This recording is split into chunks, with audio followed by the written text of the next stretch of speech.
Hi, and welcome to the podcast. I am so excited to be joined today by Reverend Dr. Darice Wright.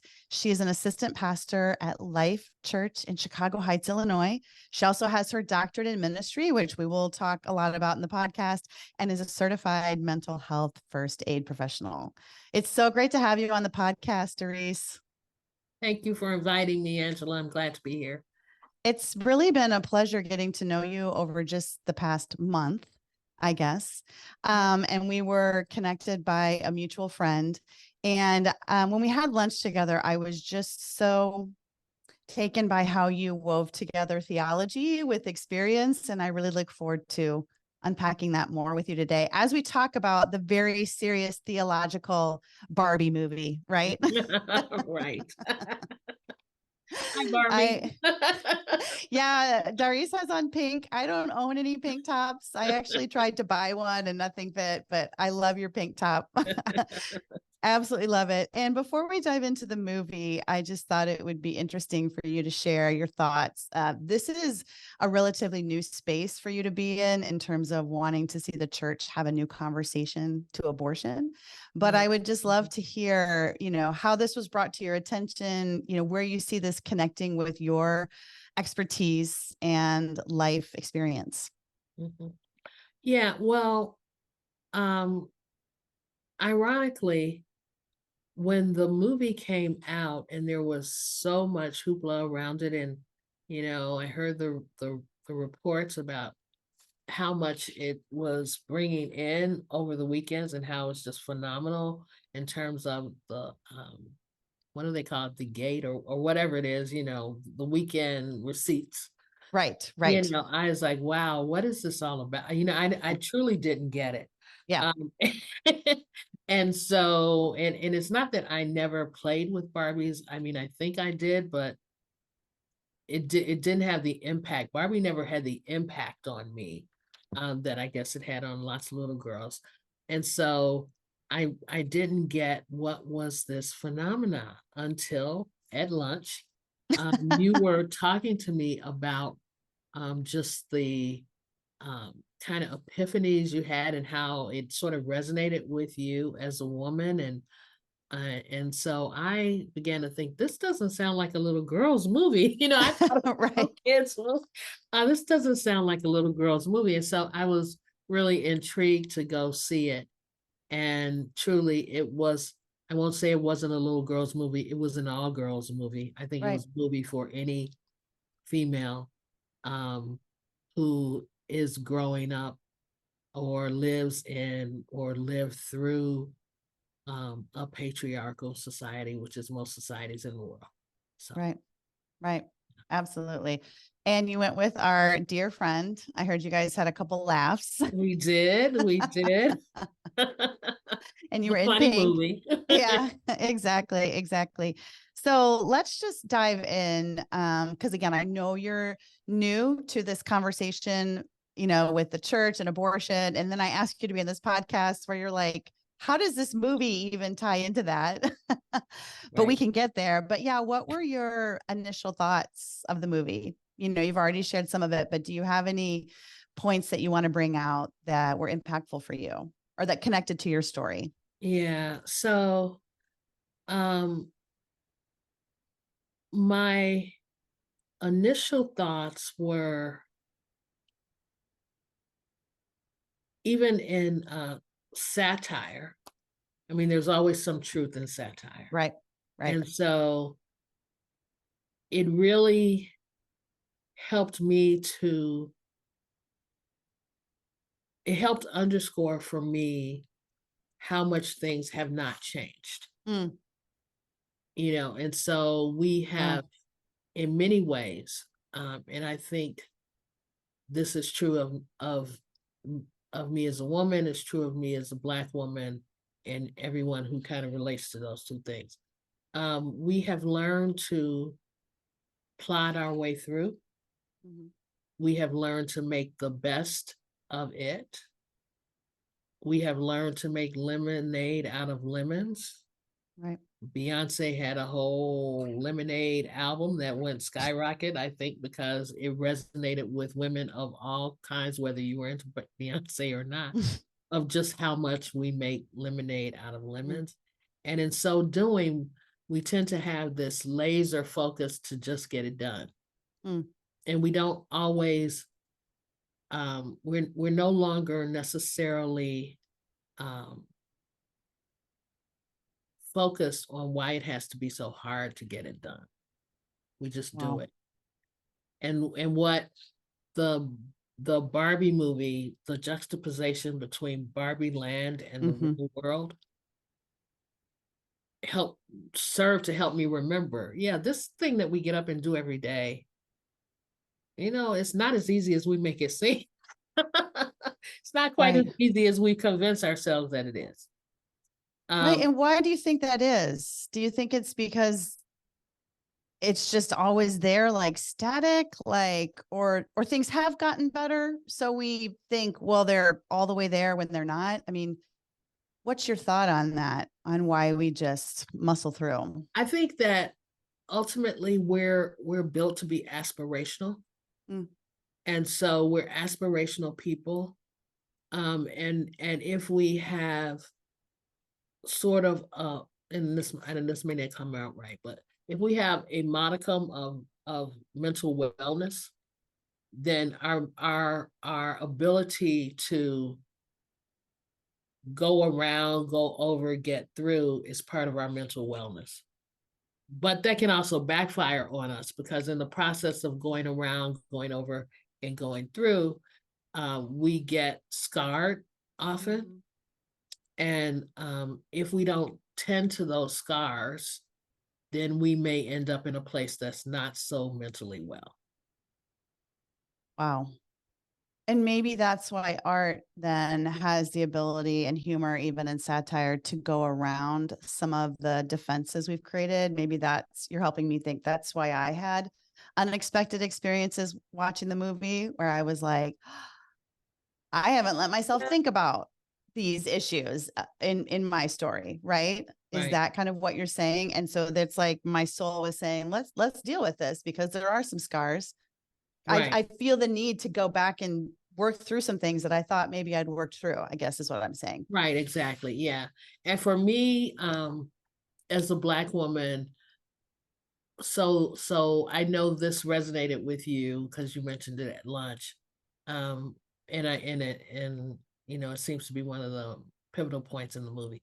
When America, the character, the mom of the little, when she gave her kind of soliloquy about women, what we are called to be and what we're expected to be, and how those the you know, it's never enough kind of thing.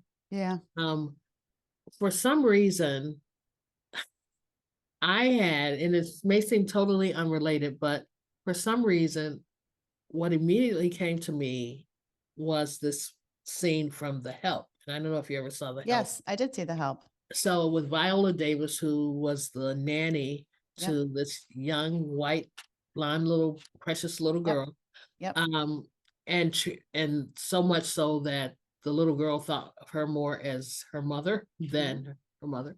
And so Viola Davis would put the little girl on her lap. And this was the Deep South and in the 60s. So, but she would say to her, "You is special, you is kind, you is," you know, and she I was, love that part. Yeah. yeah. And so immediately I thought of that, because somehow America, the actress, the role, when she said that, it was almost like she had us on her lap. It was saying, "You are special, you is kind, you is," Oh, and so I thought wow. about that, but I thought how different everything that America was saying, you can multiply that times 10 for Black women. Times 10. Times 10 for Black women. Never enough, no matter how much you achieve. She said something in there. She said you have to be twice as better, twice as good. And I thought, wow, we have to be 10 times as good. Oh And my even that's gosh. not really enough, you know. And so when I thought about Wow. that scene from how Viola Davis, how the power dynamic, even though that was a child, Mhm.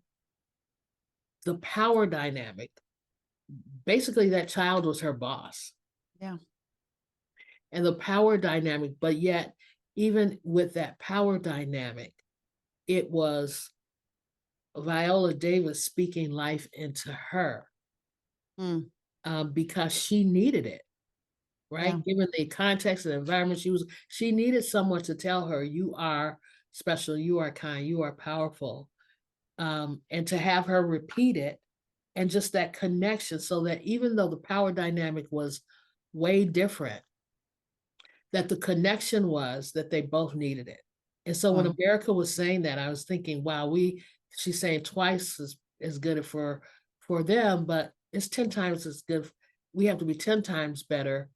And yet, even though the hurdles for women generally may be here, and the hurdles for Black women may be here, the reality is that we all have hurdles and we all have to help each other get over them. Oh my gosh. I have so many thoughts on this. So first of all, I just need to let it sink in, and I want to hear more stories of what that means, that it's 10 times harder for Black women. And I think the fact, I mean, that's a whole nother place where, as women in the church, as Christians, as sisters, we need to seek out that understanding. You're actually reminding me of what, I feel bad I can't think of America, the character she played either. I just Yeah, I'm I trying to can't think think of of her her name name. either.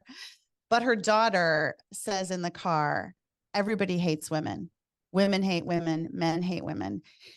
And I just am feeling, we didn't think the discussion was going to go this way, but just a call out to us as women to have these conversations, to listen to what it was like. And I think your example of Viola Davis, the little girl wasn't loved at all by her mother. That was her issue. And for Viola Davis to show, what you're talking about is grace. She actually was secure enough in who she was. You could say, as Christians, if we're secure in our faith and the love of our Father, that she did reach out across a power dynamic that was unjust.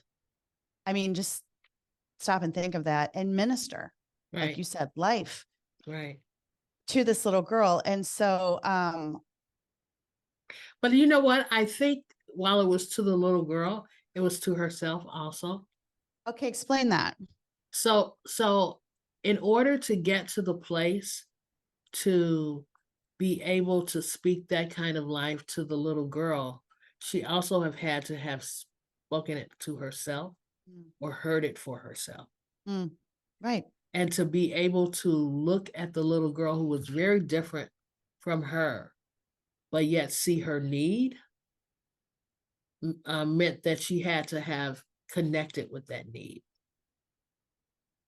Even in herself, and Even met in her, it. yeah, yeah, So you're saying, if we, right, if we're empty, or if we haven't connected with that need ourselves, that we can't possibly have conversations with others. right, right. I also think that that's apparent toward the end of the movie as well, because, you know, at some point, Barbie says in effect to Ken, I see you and I Yeah. realize that your needs have not gone haven't been met Yeah. either. And so we need to start being kinder and more acknowledging of our own selves, of each other, I guess. Uh, Right. yeah, Right. Because the whole, I mean, the whole reason he brought the patriarchy back, I know we're giving spoilers in the movie, was because he was in a one down position in Barbieland, right? right, It was right, this, it was his needs. He wasn't seen, he wasn't heard. Now we all laugh at that, right? The Barbieland, because of what's happening in the real world. But I thought that was what was so powerful, is he wouldn't have had the need to bring it back if he hadn't been so right, right, felt uncared for, unseen, right. unheard. So And it just breeds more brokenness, I guess. right, yeah. And essentially, when he went to the real world and he saw these images, those images were, if I could go back to the help, say you is special, you is kind, you is, things he needed to hear. He needed, yeah. You are president. You You are are head of president. companies. Yeah. You're cowboy. You're strong. Right. I see you. Like that was the whole thing. Like you're important. Right. Yeah. Oh my gosh. So much in this. So, But the question is, why do we live in such a either or yeah, world? right. And I think someone, I don't know if it was you, someone that I had kind of chatted a little bit with about the movie, and this was before I saw it, talked about connecting it to Genesis, the Genesis story. Yeah, that might have been an article I sent you. Amy Okay, Peeler maybe wrote a that was great it. article. Yeah. Yeah, and so I was thinking, how does this connect to Genesis? But then I was thinking about and I don't know if that's where the article is. I was thinking about the two creation accounts in Genesis. Okay. The creation account in Genesis chapter 1 of man is man and female, he created them. That's how it's described. And then in chapter 2 of Genesis, it's the whole Adam was put in a deep sleep, and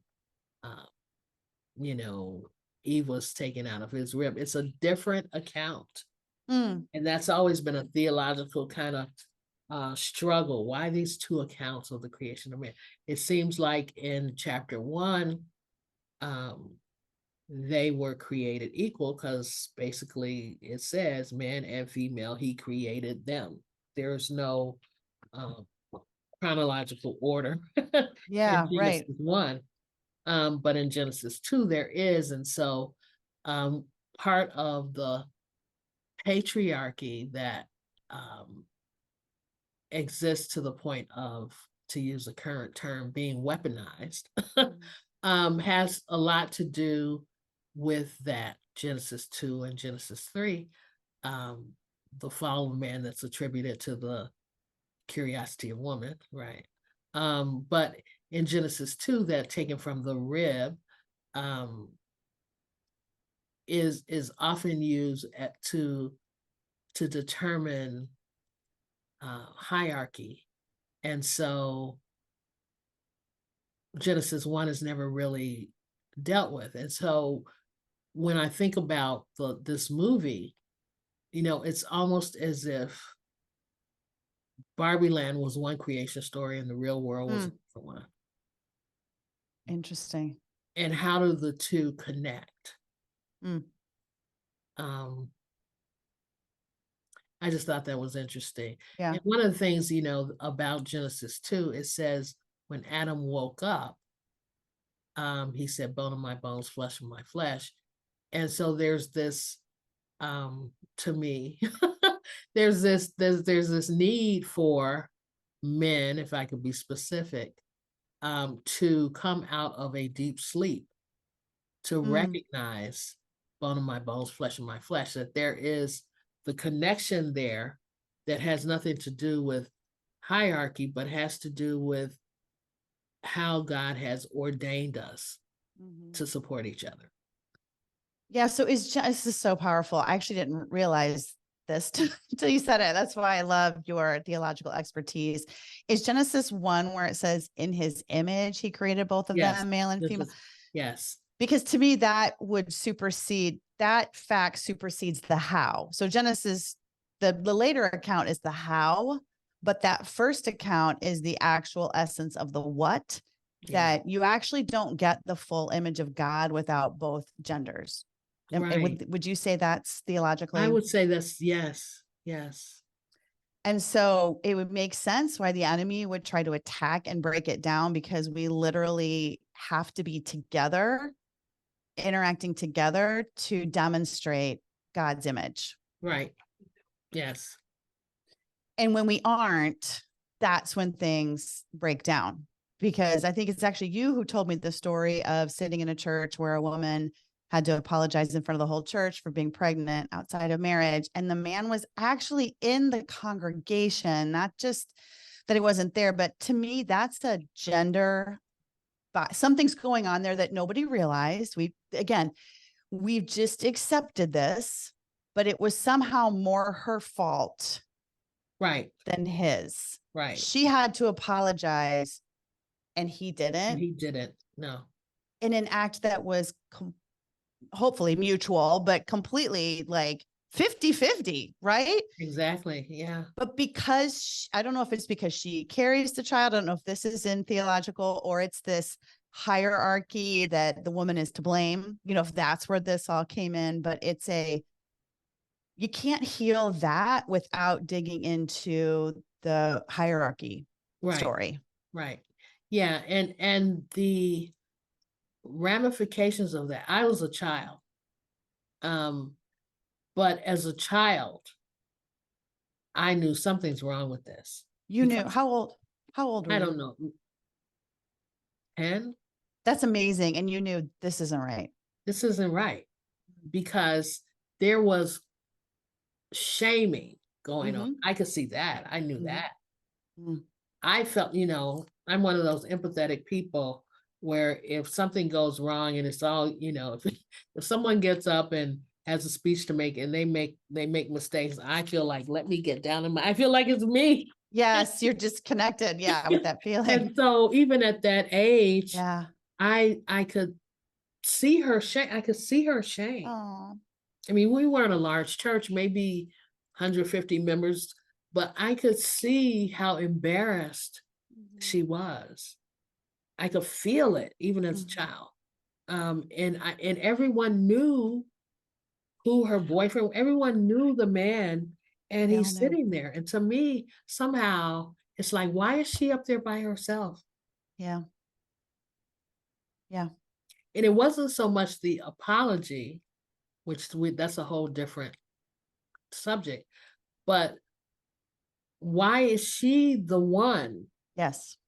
Who has to apologize? And why is she herself? Right. Why is he not with her? And this would be one of the things, and you can tell me what you think about this. It goes back to what you said about the movie, where maybe that action doesn't happen anymore. So we think, oh, we've changed, right? But that spirit or that attitude still persists. That's right. And I don't know what you feel about that. And again, that's why we're talking about this on this podcast. Can we get to the bottom of some of the brokenness and how we relate as genders? Because that idea that it's her fault, it's all focused on her. What decision is she going to make? Is a gender breaking. Right. And biblically the same as the woman who was caught in adultery. Not as if you can't you commit adultery by yourself, right? No. So exactly. Yes. They had to ignore somebody who was there committing adultery to bring her by herself. They had to literally tell someone, and that was intentional. Go about your way. We're going to take her. Exactly. Caught in, not caught afterwards, caught in.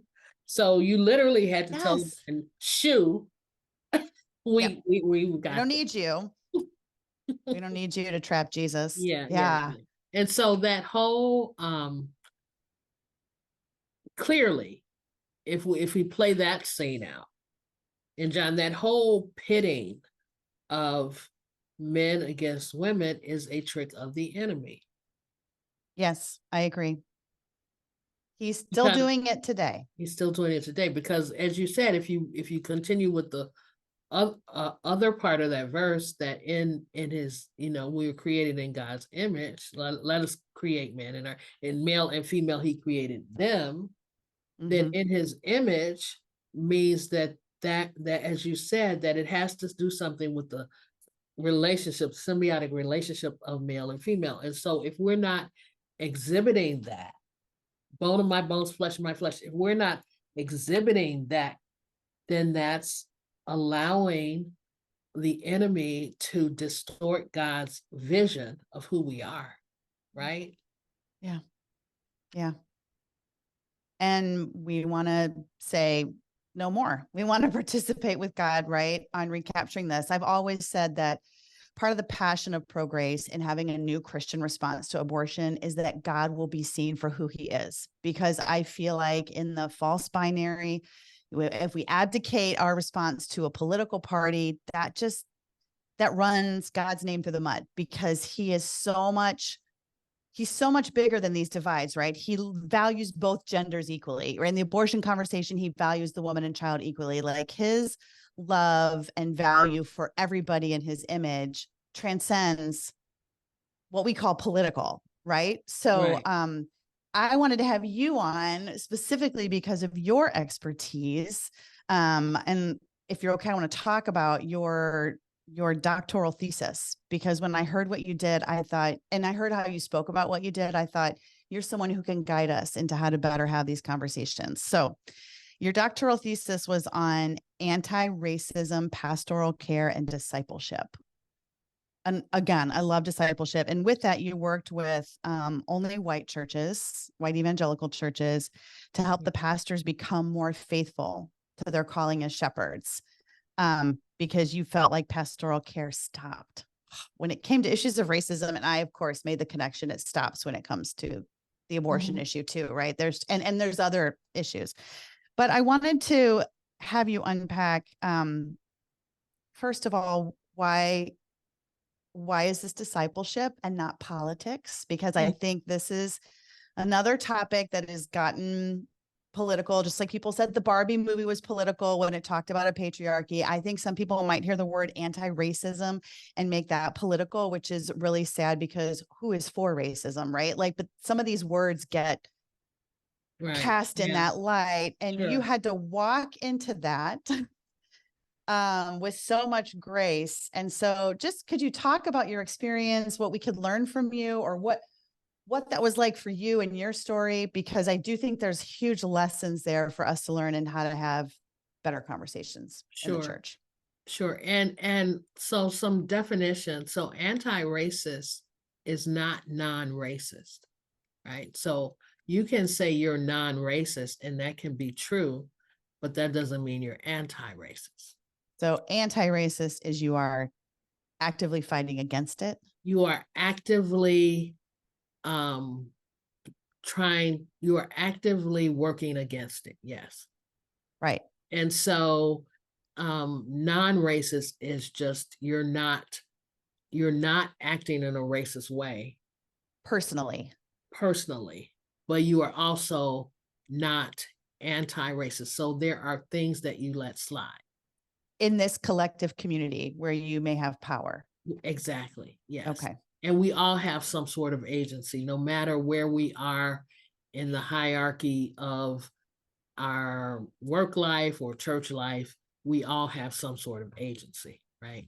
So it's a matter of whether or not we act in it. And for pastors, by definition, we are leaders. Right. But more so as pastors, by definition, we have the responsibility of shepherding a group of people who, if you're a Christian pastor, who have publicly stated or by inference that they are followers of Christ. And so as pastors, as we shepherd them to follow Christ and look more like Christ, then you can't simply be non-racist. You have to be anti-racist. Jesus didn't come and say, I'm not for sin. He came and gave his life, right? Right. To take on our sin. Right. Great analogy. Yes. and so when Jesus is, giving his last lessons, right? If we think about John 13 through 17, and Jesus is giving his last lessons, he specifically says, after he has washed the disciples' feet, he says to them, that they should also do that. And he said, they will know you are my disciples by your love for one another. And so any efforts toward discipleship that doesn't is not saturated, any discipleship class, any discipleship movement, any discipleship ministry that does not have the love ethic at the center and the core of it is not discipleship at all. And so, and it doesn't stop when that love ethic doesn't stop at certain doors. Mm. And so my question always was, if you are a pastor and you see overt sin in your congregation, and many times, at least the places I've been part of, if someone called, you know, I've done pastoral care for a while. If someone called, as an example, a child call, a teenager called, and said that my father is abusing me and my mom. I don't know what to do about it. We need help. And this person, this child that called, was the daughter of someone who was super, super, super high up in the deacon ministry. Okay. That was the father. And so the question became, because this was my week, I used to be part of a mega church in a smaller, this was my week to be the pastoral care person on call. So when I knew who this was, my first reaction was, oh my God, oh my God, this is this person. Wow. Wait, you're saying this actually did happen to you? This happened. This Yeah. is not hypothetical. No, Okay. no. Oh And my.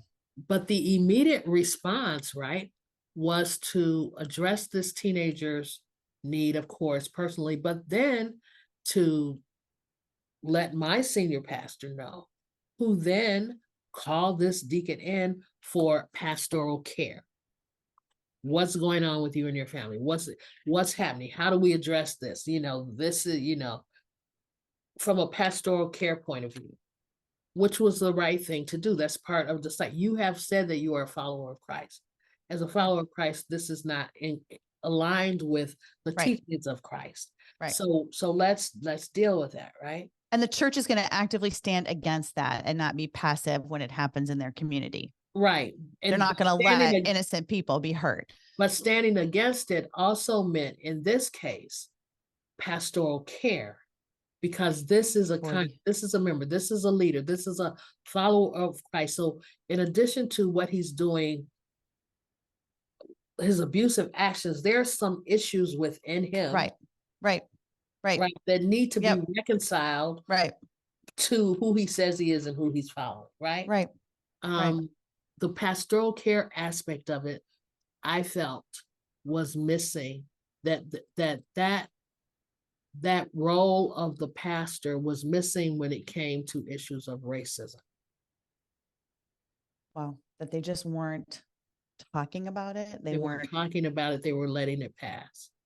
So they themselves were maybe non-racist, but they were letting other people vocally.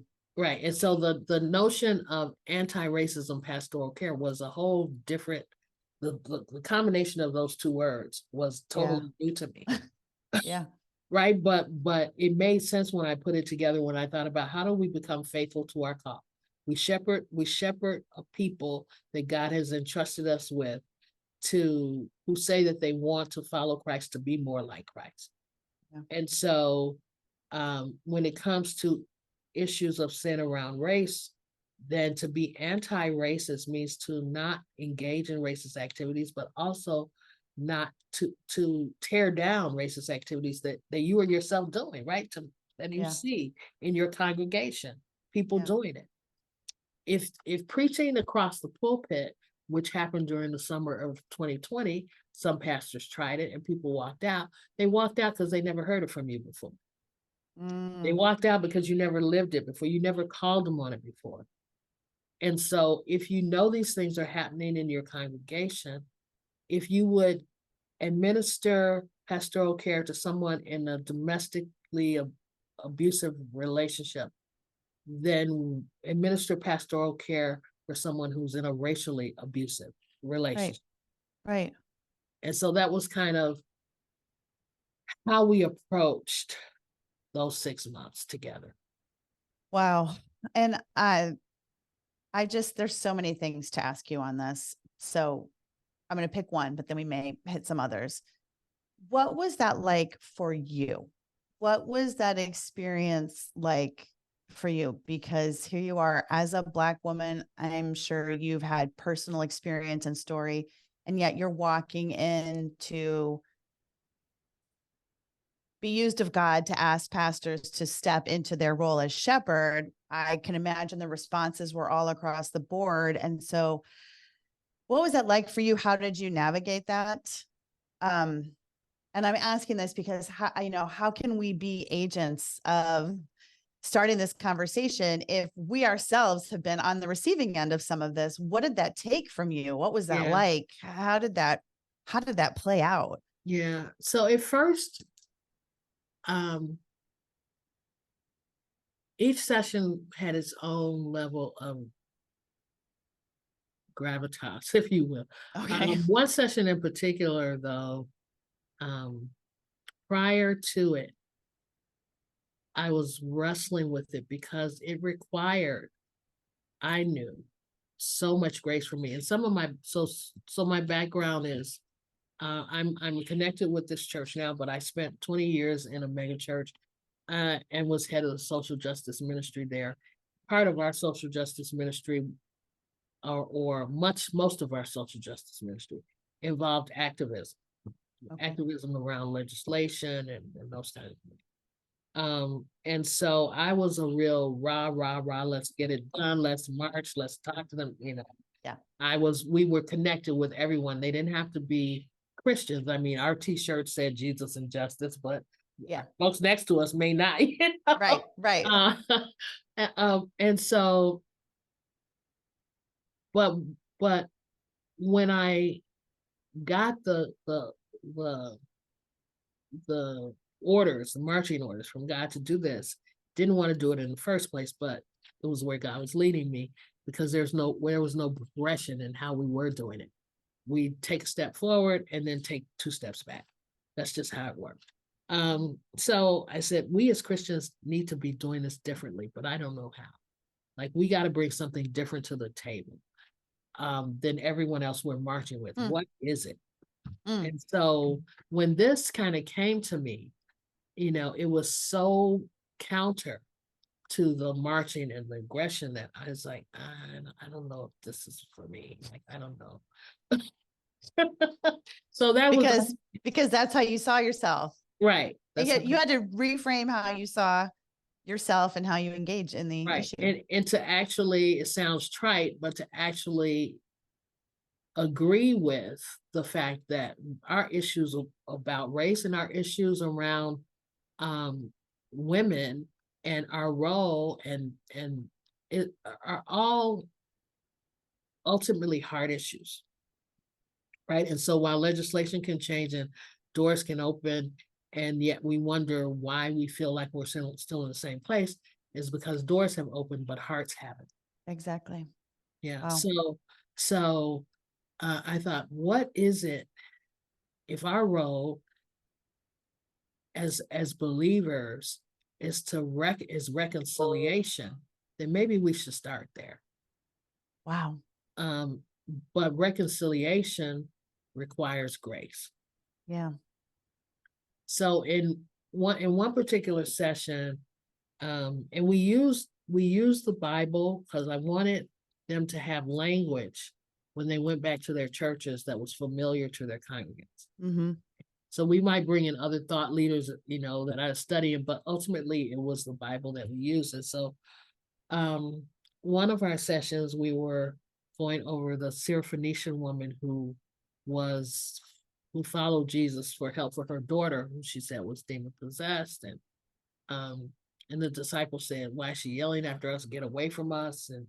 And that's the time where Jesus said, I didn't, I came for, why would I give the the children's food Children's. to dogs and that kind of stuff. So, and a lot of times people have trouble with that scripture. But as I was preparing and thinking about this, I remember the night before just going, wow, what else would they say? You know, people go straight to the woman's faith. Oh, what great faith she had to say. Even the dogs comes and Jesus says, oh, ye of great faith. And people go straight to that because that feels good.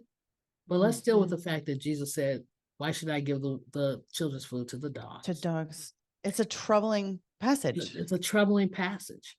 And how could the disciples say, get her away, get her away? Yeah.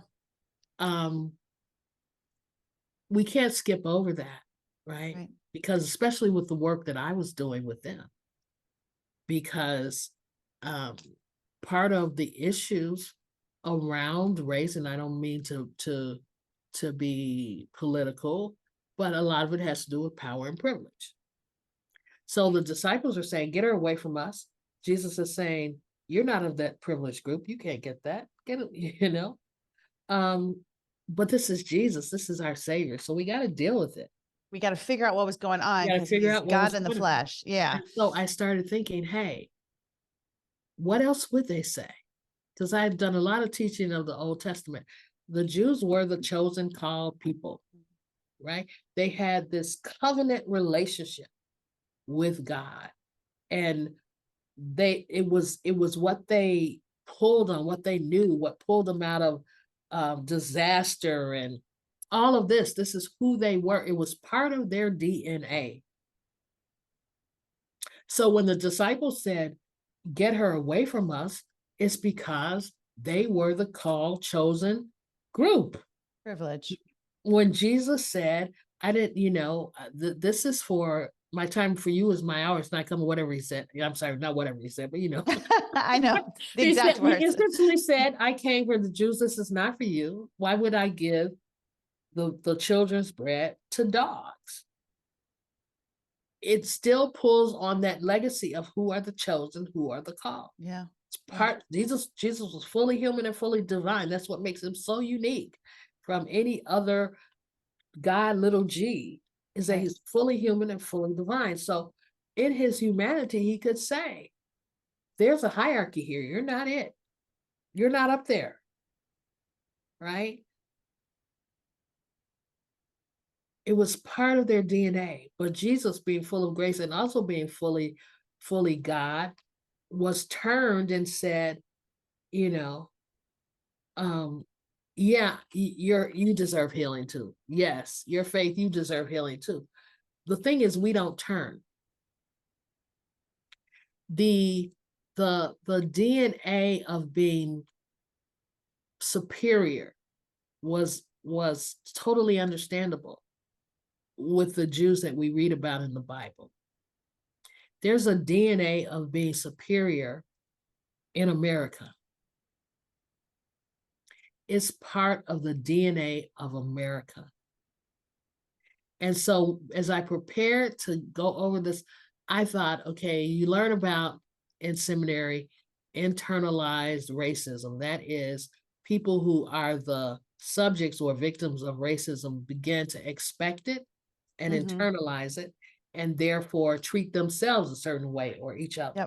Yep. So I thought if we give people a pass for internalized racism, the things I do to myself, the things I do to my people, is part of this devaluation that is part of my DNA because of being come from slavery and all of that. The flip side of that is internalized supremacy. It's the flip side. You can call it good, you can call it bad, you can call it's simply the flip side. Because you can't have one without the other. You can't have one without the other. The DNA is the DNA. Yep. If by legislation, I was told, my ancestors were told, I'm 3/5 human, then if I'm 3/5 human and you're 5/5 human, obviously you're going to think you're superior to me. Right. 5/5 trumps 3/5 all day long. Right. And so if that's part of the DNA, which means just like with the disciples and that interaction with Jesus, the grace that was necessary in that moment for the woman to even say, yeah, but even the dogs get the scraps. I know, I'm not sure I would have been able to say that. Was the grace when in approaching this session with these white pastors to say, I understand your DNA. Okay, wait. So I understand white supremacy. I understand. How could you not feel? How could your congregants not? Because this is the DNA This of. is the DNA of America. So you're going to enter into it. Right. And say, how do we get from the place? So if we approach it, right? Because if we approach things from a you versus me mentality, walls start to erect right away. Yep. Right. And that's what these pastors was telling me. The hardest part about broaching some of these subjects was that the immediate erection of walls, as if you are accusing me of white supremacy. You're accusing me of having privilege. I went to public school just like they not really recognizing what the privilege is, right? Right. So they said that those walls were, they didn't know how to get beyond them. They didn't know how to. And when in teaching this, I realized that it's not about plowing through the wall. It's about understanding the dynamics. And if you understand the dynamics, then just as you have grace and empathy for someone who is a victim of racism because of the history, you have to have that same grace. You have to have that same empathy for someone who's a supremacist, because if you think about the history, how could they be anything else? You are saying they're a victim of this mentality. Of America's sin, of America's sin. So then that allows you to see them in the image of God, being negatively impacted by this same cultural sin. Right. You could go in with grace for them. Right. And realizing that because of these, that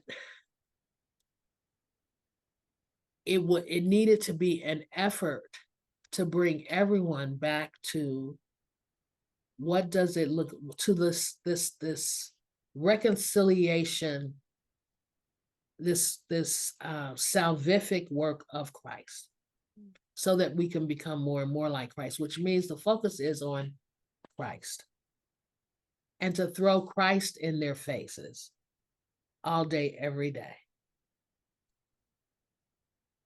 So if we think about how this relates to abortion, or how it relates to women in their roles, like in the movie, a lot of what we see is part of DNA. The real world that they walked into, that's just DNA. That's DNA. Been with us so long, we don't even recognize it. Right. And likewise, though, the fantasy, the Barbieland that Ken so recoiled from was part of DNA too. Exactly. And they were all under it. Right. Yeah. Right. So, okay. So this is, my spirit is just, this is the only answer.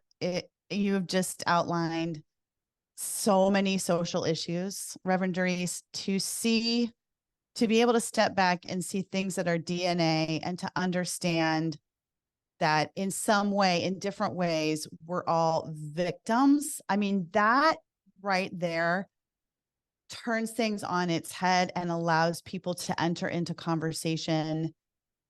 I think it's the shame. I guess let me give an example. When you said it was 10 times harder for a Black woman, I think I felt shame. I felt some shame for being a white woman. Like I'm just realizing it now.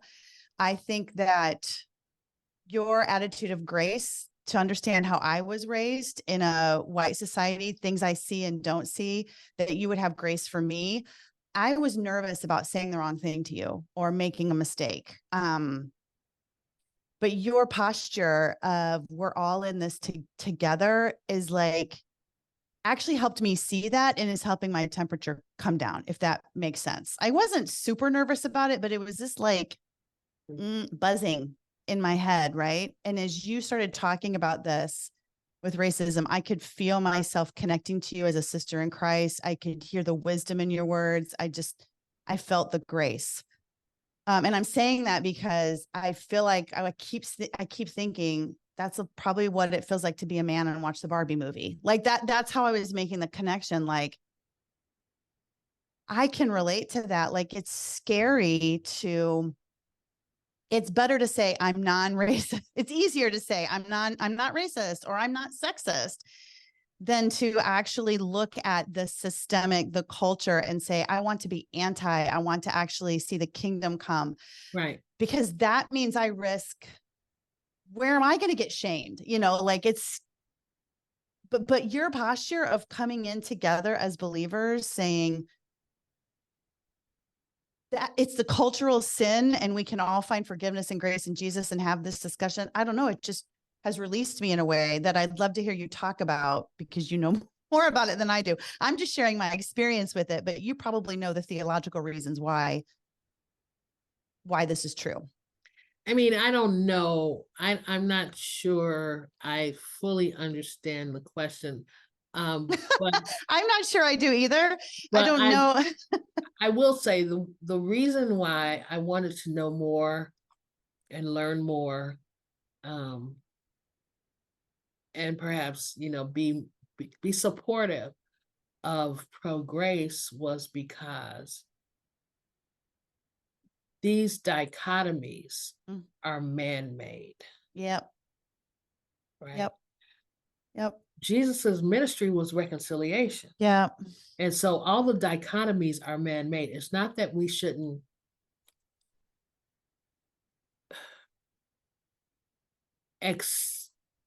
acknowledge or celebrate our differences, but we celebrate our differences. We don't condemn them.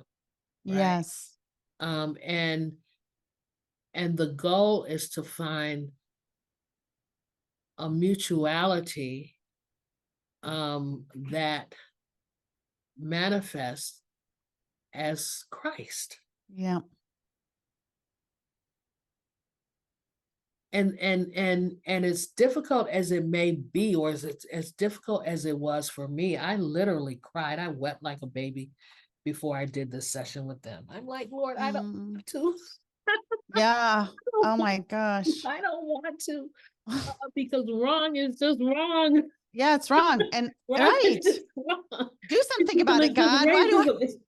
But it's like, they'll know you're my disciples by your love. How can you condemn someone for believing what they've always been told? Yeah.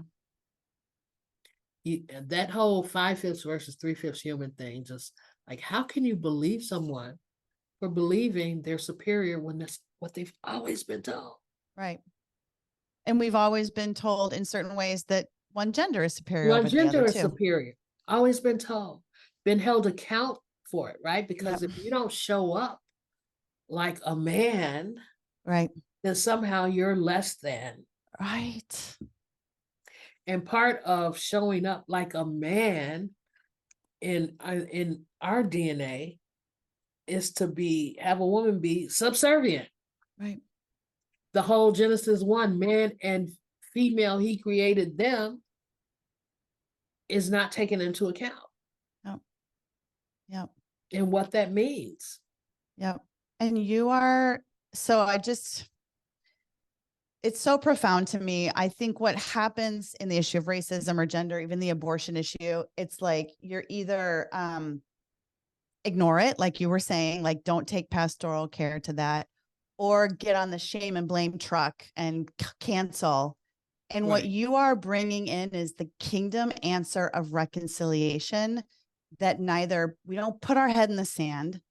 We don't say it doesn't exist. We call it sin, yet we do that with a posture of reconciliation, knowing Right. that Jesus is the only one who has it all right. That's how we can be reconciled to each other. Right. Could you imagine the ministry to our world if we could be reconciled to each other? Right. That's why I love the title ProGrace. That's where I was going, because it's not picking any side but God. Right. And it's God's not, side. um, it's not appropriating God to our side. It's not saying God is on my side. Right. It's not about God being on my side. It's about me being on God's side. God's side. And God is clear about his side. While we were yet sinners, Christ died for us. Yep. Right? He's clear. Yep. It's a grace message, period.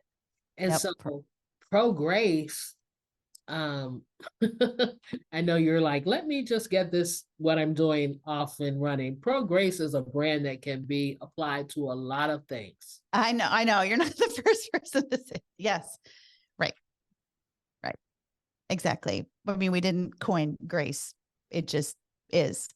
And, when I started it 7 years ago, I thought I was starting it because I understood grace so well and God had done so much in my life, which he has. But I feel like I'm emotional. I've had a moment of grace with you right here having this discussion. So that's the thing about grace. There's more, right? I need more in places I didn't know I needed it. We need more in all these discussions in places we didn't know we need it. So thank you for coming in and pointing us to that. And I think that was in America, the actress, her ultimately, her plea was, can we just have grace? Yeah. I love it. In our decisions, can you just give us grace? Mm-hmm. Not condemnation, but just grace. Yep.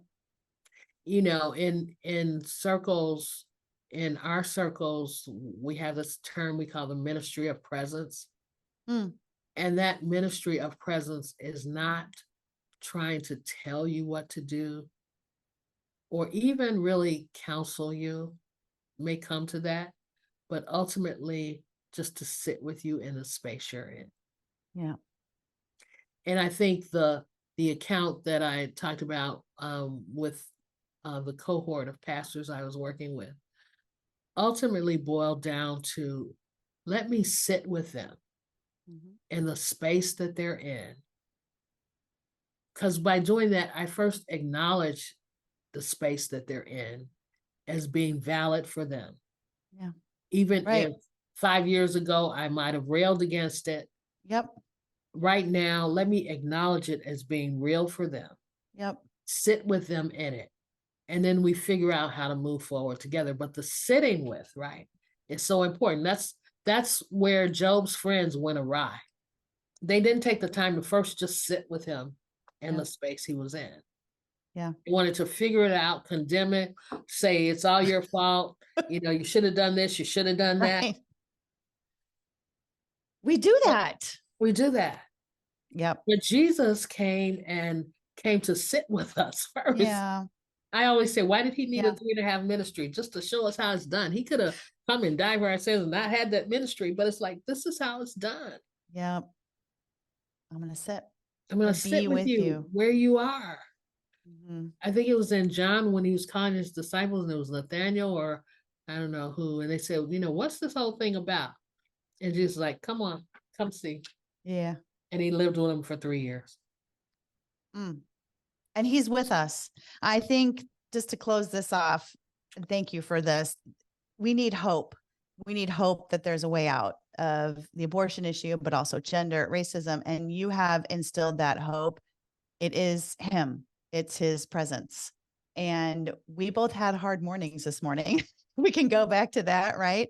And we asked him to show up, and he's with us. So I think just this demonstration, he can be with us in every conversation, and to maintain that hope, we're holding these equal things, really bad things, sin, broken, and this hope.